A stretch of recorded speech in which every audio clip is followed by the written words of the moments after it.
मध्य प्रदेश का बजट 4,21,000 करोड़ से ज्यादा का है। लेकिन सवाल यह है कि प्राथमिकता किसे मिली इस बजट में। मित्रों, मैं हूं राकेश अचल और आप देख रहे हैं चक्षुदर्शी। आज हम मध्य प्रदेश बजट में प्राथमिकताओं को लेकर के उपजे संकट पर बात करना चाहते हैं, और ये संकट सबसे ज्यादा मध्य प्रदेश की जनता के ऊपर है, मध्य प्रदेश के बच्चों के ऊपर है। आपसे अनुरोध है कि अगर आप पहली बार इस चैनल पर हैं तो कृपया सबसे पहले वीडियो को लाइक कर लीजिए। इसको ये मेंबर बन सकते हैं, इसको आप सब्सक्राइब कर सकते हैं। और अनुरोध ये भी है कि वीडियो के अंत तक बने रहिए ताकि आप आज के सरोकार से सीधे जुड़ सकें। मित्रों, सवाल यही है, जैसे मैंने कहा कि मध्य प्रदेश का बजट छोटा मोटा बजट नहीं है। 4,21,000 करोड़ का बजट है, लेकिन इसमें प्राथमिकताएं क्या हैं? प्राथमिकताएं क्या हैं? प्रदेश की जनता को इससे क्या मिल रहा है? हमारे यहाँ धार्मिक, पर्यटन और संस्कृति के लिए 1,160 करोड़ रुपए का बजट रखा गया है। सिंहस्थ जो आने वाला है उसके लिए 2,000 करोड़ का बजट रखा गया है। महालोक जो उज्जैन में बना है, महाकाल की नगरी में, उसकी तर्ज पर ओमकारेश्वर में एक नए कॉरिडोर का निर्माण होना है। प्रदेश में तमाम धार्मिक क्षेत्रों का विकास हो रहा है। ओरछा का विकास हो रहा है। ओरछा के नजदीक निजी क्षेत्र में एक पूर्व गृह मंत्री हैं, उन्होंने नवग्रह मंदिर बना लिया है। करोड़ों की, हजारों करोड़ की धार्मिक परियोजनाएं मध्य प्रदेश में हैं, क्योंकि मध्य प्रदेश की सरकार धार्मिक पर्यटन बढ़ाना चाहती है। अच्छी बात है। लेकिन दूसरी तरफ आप देखिए, मध्य प्रदेश में दूसरी तरफ स्वास्थ्य विभाग के लिए मात्र 23,000 करोड़ रुपए रखे गए हैं बजट में। सुनने में रकम बड़ी लगती है, लेकिन है नहीं, क्योंकि जमीनी सच्चाई और है। ये बजट ऊंट के मुंह में जीरे के समान है। मध्य प्रदेश में कैंसर से जूझते बच्चों के लिए जिला अस्पताल में न जांच की मशीनें हैं और न ही कैंसर विशेषज्ञ, जिन्हें आप चाइल्ड एंकोलॉजिस्ट कहते हैं, है ही नहीं, मशीनें हैं ही नहीं। और दूसरी तरफ शिक्षा में आप देख लीजिए, बड़ी तादाद में पिछले 10 वर्ष में मध्य प्रदेश सरकार ने 2 लाख करोड़ रुपए शिक्षा पर खर्च किए। सुनकर अच्छा लगता है, लेकिन आपको जान के ये हैरानी होगी कि इन 10 सालों में इतनी भारी भरकम रकम खर्च करने के बाद सरकारी स्कूलों में 40 लाख बच्चे कम हो गए। कम क्यों हो गए? कि स्कूलों के पास अपने भवन नहीं है, पढ़ाने के लिए शिक्षक नहीं है, तो ऐसे में बच्चों ने स्कूल जाना छोड़ दिया। दूसरे कारण भी हैं, गरीबी है, वो अलग कारण है। लेकिन असली कारण ये है कि सरकार के पास अधोसंरचना न शिक्षा के क्षेत्र में है और न ही स्वास्थ्य के क्षेत्र में है। अब सवाल ये है कि ये पैसा गया कहाँ?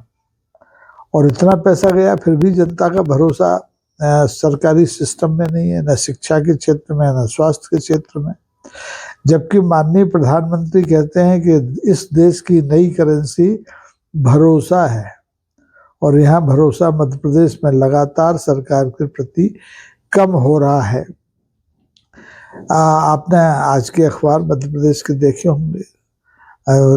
वर्ल्ड चाइल्ड डे दिवस पर खास रिपोर्ट है मध्य प्रदेश सरकार की, स्वास्थ्य के क्षेत्र में जो उपलब्धियां हैं उनको उजागर करते हुए छपी हैं। बच्चे मर रहे हैं, माएँ रो रही हैं, और उन्हें रेफर कर दिया जाता है कहाँ कि आप जाइए भोपाल, आप जाइए इंदौर, आप जाइए मुंबई कैंसर का इलाज कराने के लिए, क्योंकि हमारे यहाँ जिला स्तर पर इनकी न जांच की सुविधा है और न इनके इलाज करने के लिए डॉक्टरों की सुविधा है। आईसीयू नहीं है हमारे पास। आईसीयू अगर है भी तो उनमें छतें टपक रही हैं, स्ट्रेचर नहीं है, स्टाफ नहीं है। मेडिकल कॉलेज पिछली सरकार ने धड़ाधड़ खोले जिलों में, लेकिन आज भी वहाँ इमारतें जनता को चिढ़ा रही हैं, क्योंकि वहाँ ना मेडिकल स्टाफ है, न पैरामेडिकल स्टाफ है, न उपकरण हैं, न दवाएं हैं, इमारतें हैं। अब इमारतों से तो लोगों की जान बच नहीं सकती। यानी मध्य प्रदेश में मंदिरों के शिखर ऊंचे हो रहे हैं और अस्पतालों और स्कूलों की जो शिखर है नीचे आ रहे हैं। ये बड़ा विचित्र तरह का विकास है। फिर भी मैं कहता हूँ कि लोगों को इस बात पर कोई आपत्ति नहीं है कि आप आस्था के क्षेत्र में, धर्म के क्षेत्र में क्यों पैसे खर्च कर रहे हैं, कितना पैसा खर्च कर रहे हैं। लेकिन सवाल ये है कि किसी भी सरकार का, मध्य प्रदेश की सरकार हो या कोई भी सरकार हो, उसका पहला धर्म क्या है? पहला धर्म मंदिरों के शिखर ऊंचे कराना नहीं है, कॉरिडोर बनवाना नहीं है। सरकार का पहला जो कर्तव्य है, पहला जो धर्म है, वो है लोक कल्याण, लोक स्वास्थ्य, लोक शिक्षा, लोक रोजगार। क्योंकि बच्चों का भविष्य अगर दांव पर लगा है और वो कैंसर जैसे रोग के कारण चिकित्सा के अभाव में मध्य प्रदेश में मरते हैं, तो माननीय मुख्यमंत्री डॉक्टर मोहन यादव जी को ये मालूम होना चाहिए कि इतिहास ये नहीं पूछेगा कि आपने कितने कॉरिडोर बनाए, कितने मंदिरों का विकास किया, कितने नवग्रह मंदिरों में जाकर के प्राण प्रतिष्ठा समारोह में भाग लिया। इतिहास पूछेगा कि आपके प्रदेश में गंदे पानी से सबसे स्वच्छ शहर में कितने लोग मिले, अस्पतालों में इलाज न मिलने से कितने बच्चों की मौत कैंसर की वजह से हुई और कितनों को आपकी सरकार बचा पाई। तो इसलिए ये नारा बिल्कुल सही है कि मध्य प्रदेश सबसे अलग है, अजब भी है, गजब भी है। मध्य प्रदेश देश का हृदय प्रदेश है, लेकिन जैसा हृदय प्रदेश होना चाहिए वैसा हृदय प्रदेश आज दिखाई नहीं दे रहा है।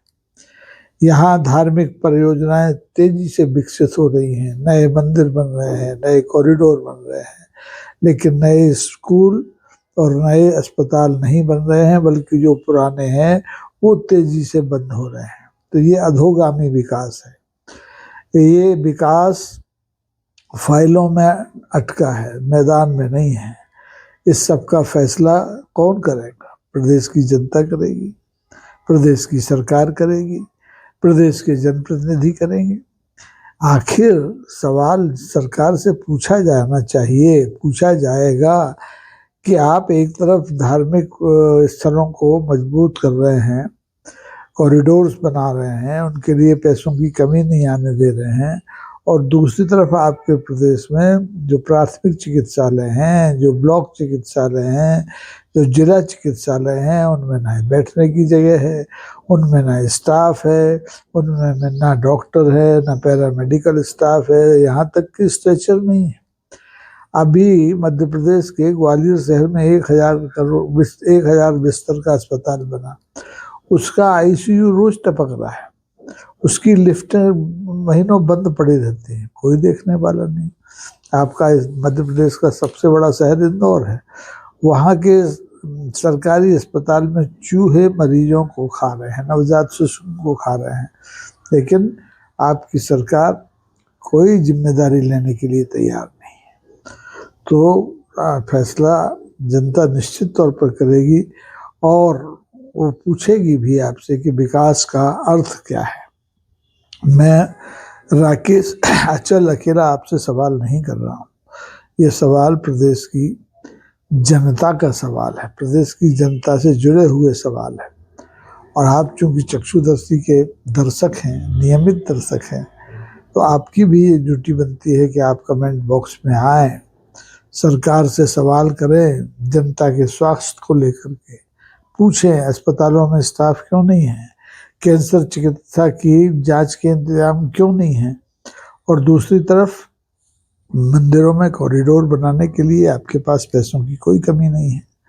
तो आप भी जवाब मांगिए, मैं भी जवाब मांग रहा हूँ, आप भी सवाल कीजिए, मैं भी सवाल कर रहा हूँ, क्योंकि आज जरूरत इस बात की है कि सरकार विकास को धर्म की चादर ना ओढ़ाए, इसे रोका जाए। सरकार हवन और यज्ञों में व्यस्त न रहे, कथा वार्ताओं में व्यस्त न रहे। सरकार अपना पूरा ध्यान देश के स्वास्थ्य, प्रदेश के बच्चों के स्वास्थ्य, बच्चों की शिक्षा, बच्चों की चिकित्सा और यहाँ के नौजवानों के रोजगार पर केंद्रित करें। ऐसी योजनाएं बनाए जिससे कि ये प्रदेश वास्तव में हृदय प्रदेश लगने लगे। अभी ये प्रदेश मध्य में जरूर है, लेकिन मध्य के प्रदेश का जो विकास होना चाहिए वैसा विकास हो नहीं रहा है, जबकि प्रदेश में डबल इंजन की सरकार है। प्रदेश के मुख्यमंत्री माननीय डॉक्टर मोहन यादव, मूसा की जो जोड़ी है, माने प्रधानमंत्री नरेंद्र मोदी और गृह मंत्री अमित शाह, इसको मूसा कहते हैं, इनकी जोड़ी के प्रिय पात्र हैं। इसके बावजूद मध्य प्रदेश में कैंसर चिकित्सालय के इलाज में, कैंसर चिकित्सा के इलाज के लिए अस्पतालों में न चाइल्ड ऑन्कोलॉजिस्ट हैं और ना ही जांच की मशीन है। ये शर्मनाक स्थिति है और इस स्थिति से प्रदेश को उबारने की जिम्मेदारी हमारी आपकी उतनी नहीं है जितनी कि इस प्रदेश की सरकार की है।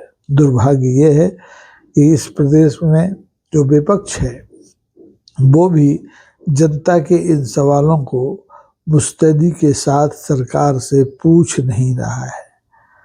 वो अपनी ढपली बजा रहा है, उसका अपना राग है, सरकार की अपनी ढपली है, सरकार का अपना राग है। तो दोस्तों, आपसे निवेदन है कि आप अगर सच के साथ खड़े रहना चाहते हैं तो चक्षुदर्शी जैसे जनता के माउथपीस कहे जाने वाले चैनल को अपना आर्थिक समर्थन दीजिए, इसके मेंबर बनिए। बहुत छोटी राशि से आप इसके मेंबर बन सकते हैं, मात्र 39-40 रुपए से।